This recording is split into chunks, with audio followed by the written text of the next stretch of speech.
Come on, guys, let's go rock hunting. Don't you want to go? All the other kids are going.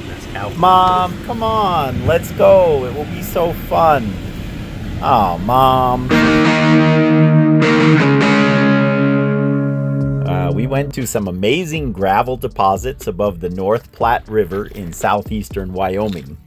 Geologically speaking, the laramide orogeny, and in particular what is known as the Hartville Uplift, brought an amazing array of basement rock to the surface during the formation of the Rocky Mountains.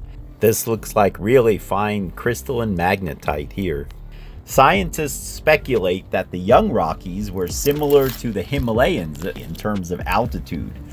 This, combined with many ice ages, created massive erosion by river systems, and all this rock had to go somewhere. It was deposited adjacent to the mountains. I did a little research and found out why, it seems, there are endless hills and flat areas completely comprised of colorful gravel deposits. These gravels are famous for their lapidary content, such as banded iron formation, agate, jasper, chert, petrified wood, and others. Today's North Platte River cuts through these quaternary, terrace, and floodplain deposits of gravel, which can be as much as 200 feet thick. So I think we're okay to take a few home. Really cool looking rocks, but they're covered with ants. Join me now as we look at a selection of the many rocks that we found. I don't know if you can see the unique pattern on this one. It rings like a bell, so it's something hard. Oh yeah, they bite. Oh yeah, they bite. And then this porphyry right here.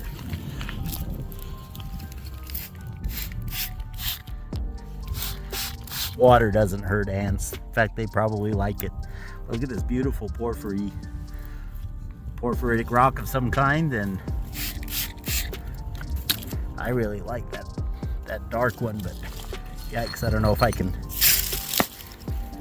convince the ants to let me have it. I don't know what this would be, but it's definitely a unique texture, pattern. Seems to be granitic of some kind. All right, I got this one away from the ants. No harm done, nor to the ants, nor to me. It has a nice epidote vein on it. And it's just a unique porphyritic granite of some kind. So the North Platte River has deposited in a pretty big area across its course in south central and southeastern Wyoming. Mountains of this gravel. There are innumerable places where you can go rock hunting, and just in the midst of the grass, it's just gravel. Really cool. All right, I'm gonna put this back for the ants. Hopefully they got out from underneath. Now that's a bright color with some metallic look to it. Oh, wow. Oh, really cool. I'm thinking that might be magnetite as well.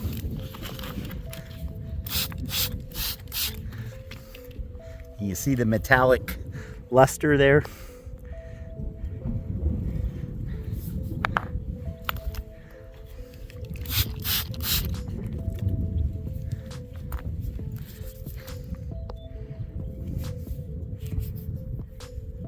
Interesting, anyway. I need to make a think about it pile. How about right there? Oh, Grant pointed this one out to me. This is probably a hematite nodule of some kind in the sandstone. Looks like it's a freshly broken piece. Maybe somebody broke this, or it broke from weathering. But you can see it's hollow inside, filled with sandstone. That's amazing how these concretions form. And then over here, this is kind of wind polished. If you saw my recent video on the jasper nodules in limestone, we're a long ways away from that location, and yet this nodule looks very similar. So that That similar limestone is probably around here someplace, but this has been eroded by the river and then by the wind. Beautiful wind polish shine on that. And look at that kind of cool looking rock. Looks like some kind of jasper. It almost looks like the rocks we find in the Laputa River. Got the nice epidote veins going through. Grant has a treasure that he found. Oh yeah. Some kind of concretions. I don't know if it's jasper. Yeah, it's jasper. That's Agatite. Yeah, oh yeah. Banding. Yes, that is cool. Eroding out of limestone somewhere. Let's see what this looks like wet. Thank you, Grant.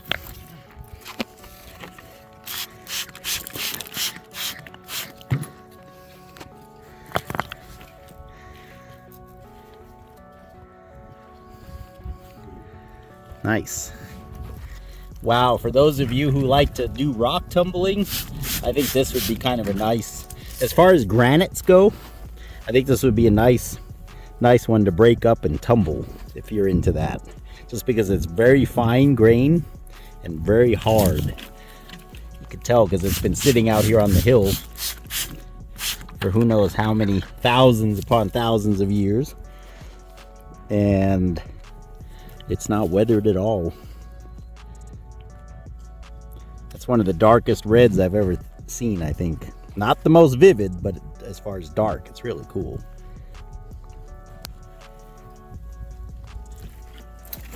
Wow, this is a bright orange. Grant just brought this over. Look how bright that is. That's a pretty vivid for a granitic rock.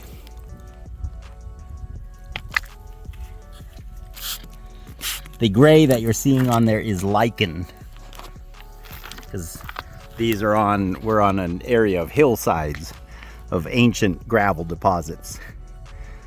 There is not very much graphic granite.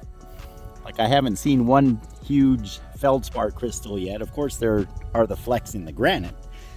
And then this is the first piece of quartz I've really seen, as far as big milky quartz. We find a lot of little yellow quartzites here, but this is a pretty nice, it's got a few cracks in it, as I'd show you. So there are quartzes here. So I was just explaining to you guys how the quartz here is a little more rare, and it's also not crystalline. So here's a piece of quartz. The light goes through it fairly well, yet it's grainy to the feel. I thought I would show you guys this little display of this same quartz material that I collected quite a few years ago. I was also with Grant on that occasion. We were about maybe 60 miles or more west of the current location of this video. But this is that same grainy quartz. It really has a rough feel to it. Smooth, yet almost a leathery texture because of its microcrystalline makeup. You'll see there's no growth lines in these. They're not single crystals like we find in the quartz that comes from granite pegmatites. But at the same time, they are quite translucent. Light goes through them good. Not sure if you can appreciate the little sparkles. There are tiny crystal faces that show. So it's just a unique texture. It's more like a snowball. I actually call these snowballs. If you can imagine how a snowball is made of snowflakes compacted together. That's more what these are like. So just thought I'd show that to you. It could be closer to a quartzite perhaps, or just a massive quartz. But I wanted to show you this. Very epidote rich. Of course, we have a lot of these in the Laputa River, but it's cool to find them in other places too. They're not very common here. Epidocite perhaps.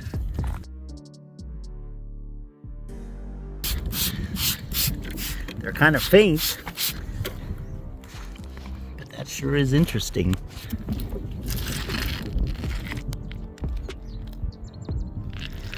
All right, guys, thoughts, comments, the geology of this rock. Somebody explain it to me.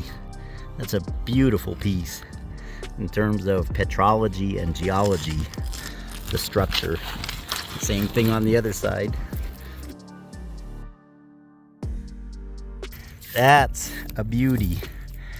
Or we would call this, I had a friend who we used to go rock hunting with many years ago, and he always called this lithium quartz. He said those red veins have lithium in them, I guess. I don't know enough, but that is a vibrant piece. That's definitely going to have to be a keeper. I don't plan on taking too much today. Again, just because I have quite a few from this area, but I don't have any like this.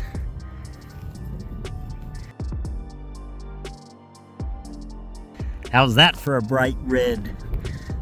It has a grain to it. I think it's a very fine granitic rock. Could almost be basalt. It's so fine, but I haven't heard of basalt being in this drainage area. See how fast it's drying off. Grant just pointed this one out. I believe this is a jasper nodule, still kind of encrusted with maybe some of the limestone. Yeah, I just did a video about these from the quarry site location. This is probably a different pattern inside, but very similar formation. Then I saw this here. Just quartz veins and looks like a gneiss maybe. Pretty attractive little piece. You can have your rock back. I won't keep Grant's rock. Hey, just showing this for the record as a witness that there is this material here. Trying to get it to reflect. There we go. So this is feldspar. It might be moonstone, might not. Again, this is much more abundant in the cache lapidary, where I've been doing my recent episodes. And kind of rare here, but this is white, which is kind of cool. This is sure a good day for those of us who love plutonic igneous. Here's another really rosy pink feldspar. Porphyritic texture.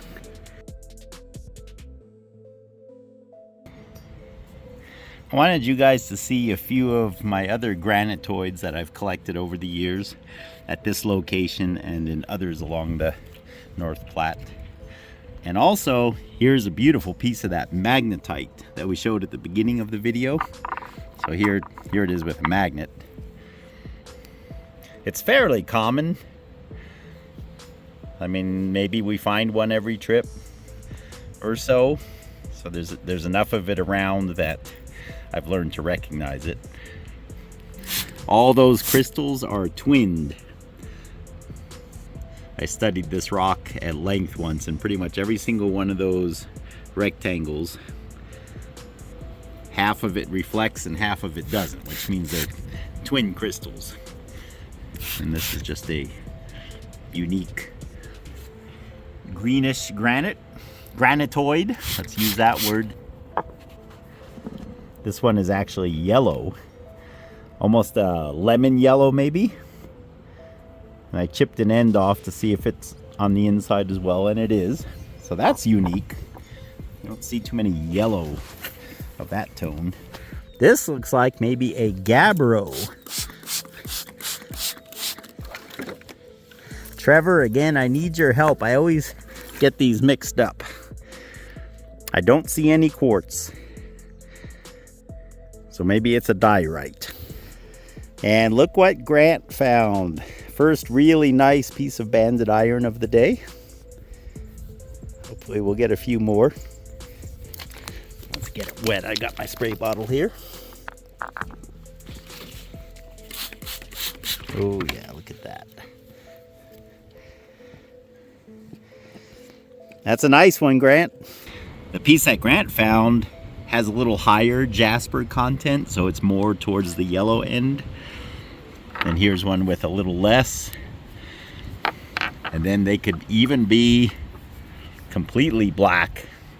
This one's very heavy, just a higher iron content. Let's look at them wet. Grant brought this one over. Quite vivid. Looks like a quartz vein bordered by feldspar and maybe pyroxene. Boy, I wouldn't mind finding his original matrix. I bet you that was flashy. Did we already do that? No, but I have a few like that. That's some cool veins. Grant just picked this up.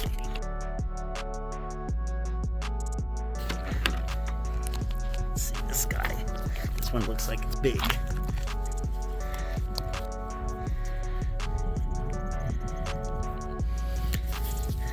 Trying to figure out what I'm looking at here. Pretty green.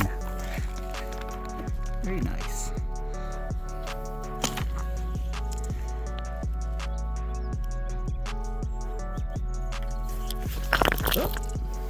All right, I think this is actually, this looks like it came right out of the Yellowstone River. I believe it's a basalt breccia with black, well,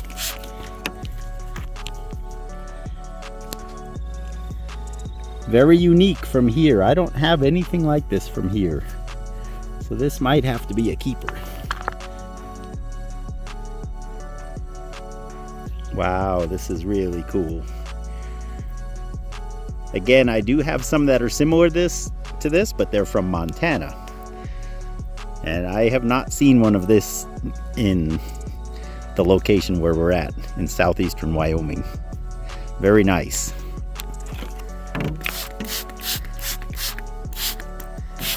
Interesting vein here. It looks like the vein is almost partial, like it didn't completely separate out the granite. Not sure what went on there. Probably filled in around the grains maybe. Pretty piece with the grass behind it. I thought that was a shadow of grass, but it's actually a vein. Look at it wet though.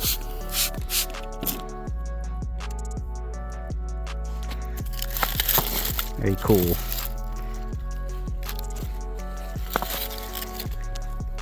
Yeah, I don't know what to make of him.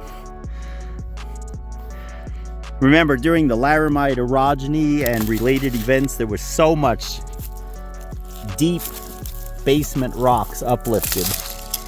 Basement rock, and then, of course, the overlying rock and the basement rock were both metamorphosed extensively.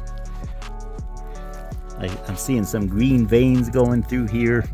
Looks like a brecciated granite, pink granite. Yeah, that's a puzzle right there to look at.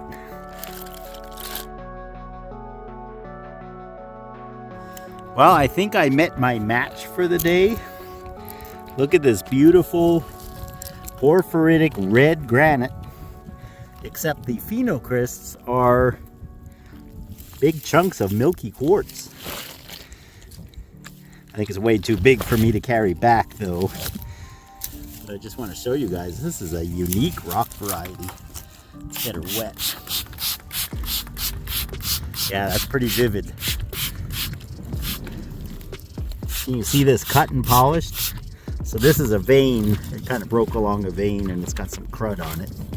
But the actual rock material, wow, it's very attractive. The North Platte River and its predecessors, of course, tore down the Rocky Mountains as they were being uplifted. And like we've talked about in several of the videos, they bring down all this material, forming very thick deposits, and then subsequently those are eroded, and that's what we're seeing here. These are just miles and miles of hills that are made of this gravel. Of course, as you go upstream, the rocks get bigger. Boy, I might have to keep this. This is really spectacular. So you can see the rock behind the caliche. I hope you can appreciate the big quartz phenocrysts and the vivid red background. Very cool. You have some epidote. I am coming. All right, Grant picked this up. Beautifully vivid epidote in a host rock of what appears to be pyroxene. Can you see the large crystal reflections? Yeah, there's a big crystal reflecting there. So the grayish dark green is some type of pyroxene, and then the much harder, you can see the veins are protruding, of what appears to be a very vivid epidote. Let's see it wet. Oh yeah. Oh, that's spectacular. That's about as bright as they get, guys.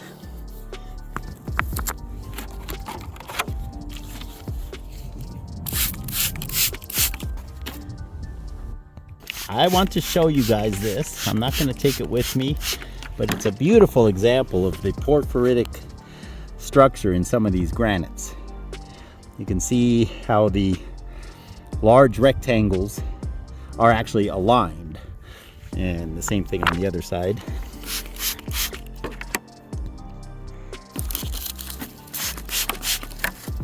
Yeah, a little bit of epidote going on in there. Here you can see how, rather than being a fracture vein, it appears that the epidote filled in around the grains. Can you see the feldspar crystals within the epidote? So that's a different type of vein. I've seen this before. You guys who are more in the know might explain it to us in the comments.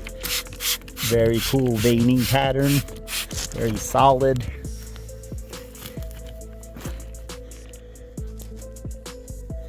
Some kind of brecciated host rock. So these are also common in this area. I actually think they're a quartzite. They're either a quartzite or a very hard sandstone, because I've broken them before and they're real sparkly inside and hard. Let's see what it looks like wet.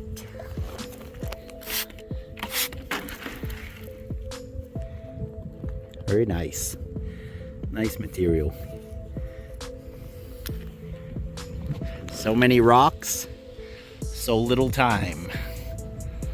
There goes my friend Grant over there. These hillsides are just beautiful with rocks.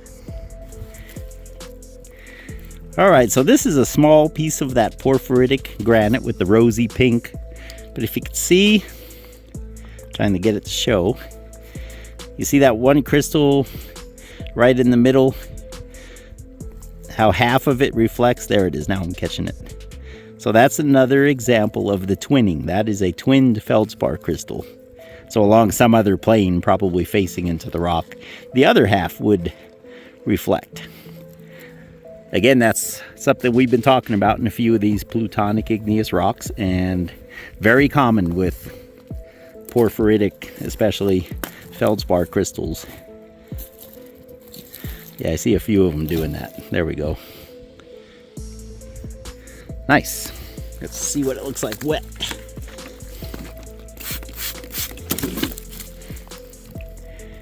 Yep, very pretty. Grant picked this one up. These are fairly common here. This one's actually quite vivid though. Grant picked up this. It's another jasper nodule, still in the limestone, but look how it's polished. It's not an exciting jasper, but it's pretty brown. Really smooth to the touch. That's amazing. And then it's got some of the limestone still stuck to it. Kind of a unique piece. This looks really rosy as far as the color of the feldspar. Very pretty. Look at that wet.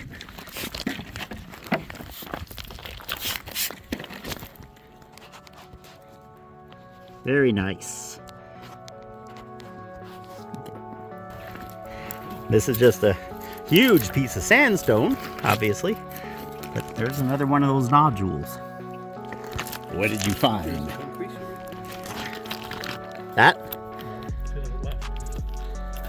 Oh, yeah. Yeah, there's another one. Oh, Grant just picked this up. Wow, that's heavy. Heavy and wind polished. Maybe hematite? I'd say so. Ooh, that's beautiful. Yeah, that's like solid iron. It's really heavy. We did not find as much as I was hoping to by way of petrified wood on this trip.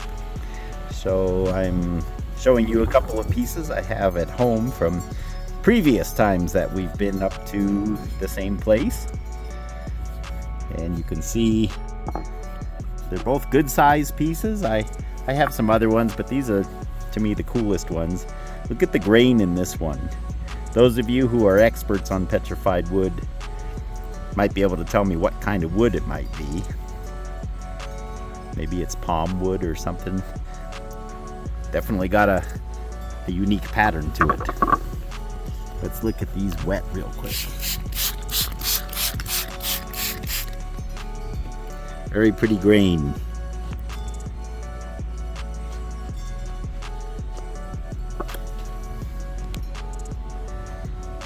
So there you have it. Petrified wood from southeast Wyoming.